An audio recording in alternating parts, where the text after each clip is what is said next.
नमस्कार दोस्तों, INC TV पर आपका स्वागत है। मैं हूं भूपेंद्र नारायण सिंह। आज एआईसीसी यानी कांग्रेस पार्टी जहां जहां चुनाव हो रहे हैं वहां पर किसानों को मुद्दे को लेकर एक प्रेस कॉन्फ्रेंस करेगी, खुलासे भी करेगी और कई बातों को रखेगी भी और एक फिल्म को भी लोगों के जरिए पहुंचाने की कोशिश करेगी।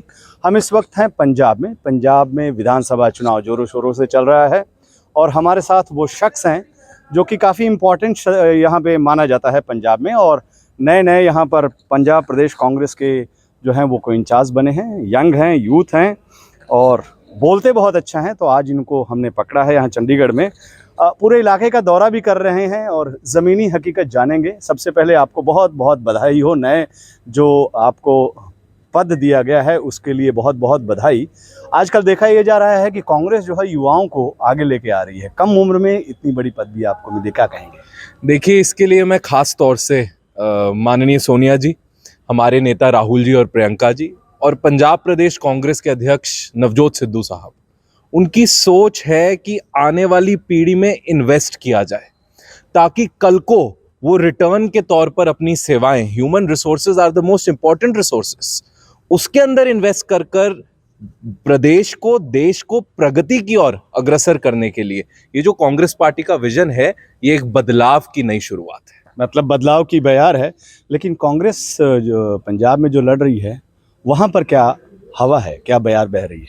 देखिए, पंजाब का ये चुनाव मुद्दों का चुनाव है, विश्वसनीयता का, और पंजाब और पंजाबियत की जो राखी है वो कौन करेगा, इस बात का चुनाव है। पंजाब में मुद्दे क्या हैं? पंजाब के असली मुद्दे हैं एम्प्लॉयमेंट जनरेशन, पंजाब के असली मुद्दे हैं बिजली पानी, पंजाब के मुद्दे हैं SYL, पंजाब के मुद्दे हैं ड्रग्स। इस सब पर कांग्रेस पार्टी की सरकार ने, खासकर पिछले 111 दिन में चन्नी जी की सरकार ने काम कर कर दिखाया। सरदार नवजोत सिंह सिद्धू जी की सोच, उनका विजन इंप्लीमेंट कर कर ग्राउंड पर ये लोग लेकर गए और पंजाब में लोगों में खुशी की लहर है। कांग्रेस पार्टी वापस आ रही है। पहले ये पंजाब को बदनाम करने के लिए कहा जाता था उड़ता पंजाब। आप क्या कहेंगे कि उस मामले में, ड्रग के मामले में पंजाब ने कितनी रोकथाम की, आपके नेताओं ने कितना उस पर दबाव डालने की कोशिश की, उस पर क्या कहेंगे आप? देखिए, ड्रग्स का मामला अहम क्यों है? क्योंकि अगर आने वाली नस्ल, आने वाली पीढ़ी ही बर्बाद हो जाए तो उस प्रदेश का कोई फ्यूचर नहीं बचता। पंजाब की कांग्रेस सरकार ने STFs बनाई, डिस्ट्रिक्ट लेवल पर टीम्स को एक्टिवेट किया, हमने कैश प्राइजेस तक रखे। जो लोग बताएंगे हम लोग ड्रग पेडलर्स को पकड़ेंगे, लाखों में ड्रग पेडलर्स पकड़े गए और आखिरकार मजीठिया के ऊपर FIR हुई। एक तरफ FIR हुई, दूसरी तरफ मत भूलिए भूपेंद्र जी, माफीनामा भी हुआ।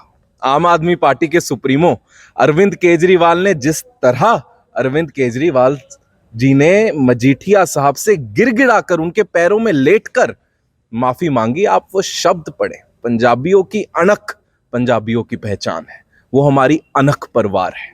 शायद कल इसीलिए कांग्रेस महासचिव और कम्युनिकेशन इंचार्ज श्री रणदीप सिंह सुरजेवाला ने कहा कि आम आदमी पार्टी और बीजेपी और अकाली एक साथ मिले हुए हैं, ये केवल मात्र और मात्र दिखावा है। देखिए, इसका तो बहुत क्लियर हम लोगों के पास एग्जाम्पल है। दिल्ली में जब दंगे हुए, केजरीवाल जी कहीं नजर नहीं आए, यहां शांति मार्च निकाल रहे थे। जहां के मुख्यमंत्री हैं वहां की शांति का इनको फिक्र नहीं है। उसके बाद अकाली दल के पूर्व MLA दीप मल्होत्रा को इल्लीगली अपनी लिकर पॉलिसी तोड़कर, जिसमें सिर्फ 2 जोन दिए जा सकते थे, इन्होंने दीप मल्होत्रा, जो पंजाब में एक ब्लैक लिस्टेड लिकर वेंडर हैं, उनको दिल्ली के 4 जोन देकर एक लिकर माफिया एस्टैब्लिश करने का काम किया। तो क्या ये मिले नहीं हुए अकाली दल से? क्या ये मिले नहीं हुए भाजपा से?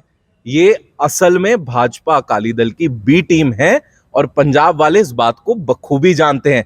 यहां इनके एजेंडे नहीं कायम नहीं हो सकते। शायद इसीलिए जो ट्रांसपोर्ट मिनिस्टर हैं अमरिंदर सिंह राजावड़िंग, उन्होंने भी इल्ज़ाम लगाया कि बसें जो हैं, प्राइवेट बसें जो एक अकाली दल से जुड़े होने की बात करी, उनको परमिशन दिल्ली में जाने का है लेकिन सरकारी बसों को जाने का नहीं है, और उन्होंने उनका मुख्यमंत्री का घेराव भी केजरीवाल का किया। बेहद हैरानी की बात है, राजा वड़िंग जी ने 4 बार चिट्ठी लिखी, समय मांगा, इन्होंने मिलने का समय नहीं दिया। हारकर जब वो अमृतसर आए तो राजा वड़िंग जी उनके पास पहुंचे और ये सवाल किया कि आप बात करते हैं यहां पर माफिया खत्म करने की, तो जो ट्रांसपोर्ट माफिया जिसमें बादलों की बसें सबसे आगे हैं, उस माफिया का आपने क्या किया? आप उनकी बसों को दिल्ली के एयरपोर्ट तक के सबसे पॉश रूट्स पर आने की परमिशन देते हैं, और पंजाब सरकार की बसें या दिल्ली सरकार की बसें वहां से ऑपरेट क्यों नहीं करती? क्यों हम अपने उपभोक्ताओं को, सिटीजन्स को सस्ती सेवाएं ना दें? ये सब सवाल खड़ा करता है अरविंद केजरीवाल जी से। इसलिए मैं कहता हूं कि शीला दीक्षित जी एक सशक्त राज्य अरविंद केजरीवाल जी को देकर गई थी, और अब अरविंद केजरीवाल जी का जो दिल्ली मॉडल है वो खोखला है। ये मेंटेनेंस चीफ मिनिस्टर हैं, इनको बनी बनाई दिल्ली मिली थी, इनका काम था मेंटेनेंस करना, ये उसमें भी फेल हुए। आप दोआबा इलाके से आते हैं, हम भी गए दोआबा में। दोआबा एक बहुत डेवलप्ड एरिया है, लोग विदेशों में रहते हैं और कहीं ना कहीं उनका प्रभाव ज़रूर होता है जब जब भी राजनीति आई है। दोआबा एक महत्वपूर्ण रोल अदा करता है पंजाब के विधानसभा चुनाव हो या कोई भी चुनाव हो। इससे पहले हमने देखा कि जो नगर निगम के चुनाव थे उसमें किस तरह से जो बीजेपी थी या फिर आम आदमी पार्टी थी उनकी ज़मानतें जब्त की, और ख़ासकर ये दोआबा इलाके में भी देखा गया। आप बहुत दौरा करते हैं, खेत खलिहान किसान की भी बातें होती हैं, वहाँ पर यूथ क्या सोचता है, उसके क्या मुद्दे हैं, क्योंकि दोआबा कहीं ना कहीं एक बड़े दायरे को रिप्रेजेंटेट करता है। मैं इसीलिए कह रहा हूँ कि विदेशों में जो ज़्यादातर लोग रहते हैं वो दोआबा रीजन से रहते हैं। देखो, दोआबा में एक बहुत अहम मुद्दा था एजुकेशन, और एजुकेशन में पंजाब जो नेशनल ग्रेडिंग इंडेक्स है ministry of human resource development का, हिंदुस्तान का, उसमें नंबर 1 रैंकिंग पंजाब की थी। तो हम लोगों ने करके दिखाया, हम लोगों ने स्कूल एजुकेशन में पंजाब को आगे लेकर आने का जो रास्ता है उसको तय कर कर अपनी मंजिल पाकर लोगों को दिखाई। वहां पर फिर उससे बड़ा मुद्दा आ जाता है एम्प्लॉयमेंट का।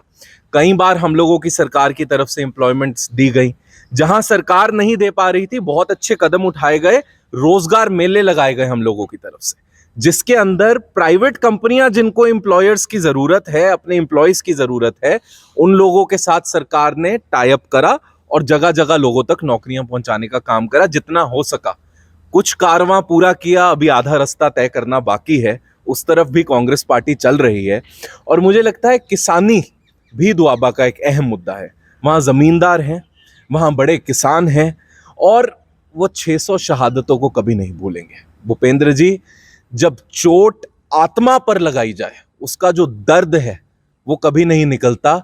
भाजपा ने और नरेंद्र मोदी जी ने आत्मा पर, किसानों की आत्मा पर चोट पहुंचाई है, और वो किसान कभी नहीं भूलेगा। इनको इस चुनाव में जवाब मिलेगा।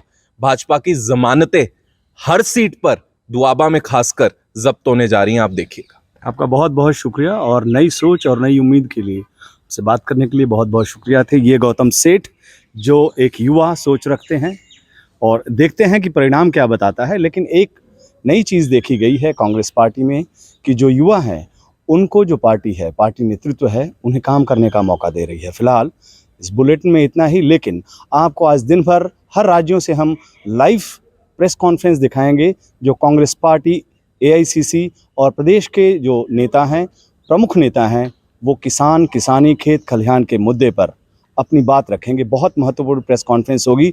आप हर जगह से आईएनसी टीवी के सारे प्लेटफॉर्म्स पे लाइव देखेंगे। तब तक के लिए नमस्कार, देखते रहिए आईएनसी टीवी।